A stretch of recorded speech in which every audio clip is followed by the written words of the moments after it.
bonus clip of my rants on Game of Thrones. My biggest complaint of Game of Thrones actually has nothing to do with Game of Thrones. My biggest complaint would be the fans of Game of Thrones.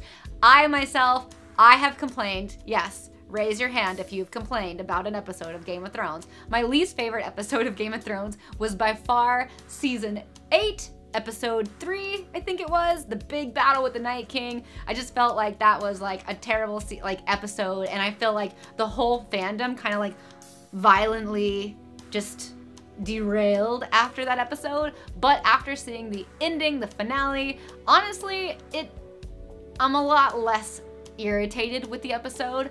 And I don't produce movies. I'm not a director. This is not my job. I've seen so much hate for this show, especially the petition that got over 1 million signatures to remake season 8. Come the F on, guys. I really wish you guys were more interested in politics, or as interested in politics as you were Game of Thrones, but that's a whole different topic. As far as Game of Thrones, the very last episode goes, my favorite parts were really what I mentioned earlier, and then some side things were definitely when Sansa was like, yo bro, Bran doesn't work. Bran doesn't work. I felt like nobody had, nobody was mentioning that. Sansa just felt really compelled to throw that out there. Do I feel like Bran was a good choice? Honestly, yeah, I do. Bran was kind of like always in the background. Bran was always like this character who, we had a beautiful story with Bran, and his answer, just like, why do you think I've traveled all this way? Like that, to me, when I heard it, it was just like, oh, so true. And all I heard was, hold the door. And that got tears going again. Drogon like nudging Khaleesi at the end was definitely like that Lion King scene when like Simba's like nudging his father and he's dead. Spoilers for Lion King if you guys haven't seen it.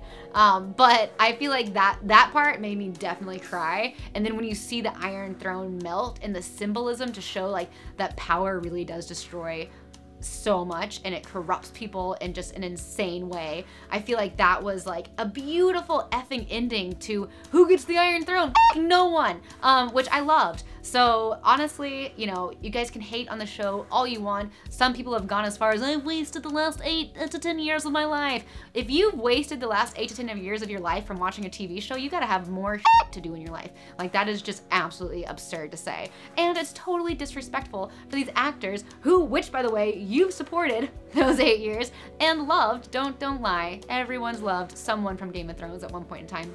So for me, I just find it very rude, and I feel like it's an interesting like reflection of our society and where we've come as people, as a human race. We have just really, we love to hate, and Americans in particular, we absolutely like get off on hating and tearing apart fandoms. And I've had people with larger collections than this of Star Wars just totally rip apart Star Wars. And to me, I hate this saying, but I'm gonna say it. Oops, we're gonna have a lot of bleeps for this. When people are like, you must not be a true fan if...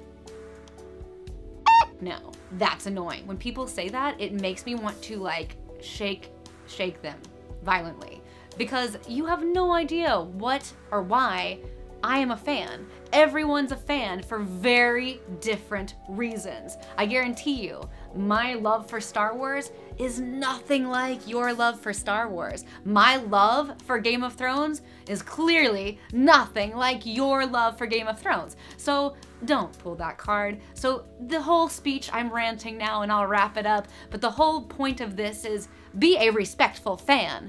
Be a respectful human being. Like, you don't have to be ugly on the internet. So please, don't be ugly on the internet. All right, I love you guys so much. Lots of love, lots and lots of love. And yeah, just continue being a fan in a positive way. Love, peace, and chicken grease. Bye, guys.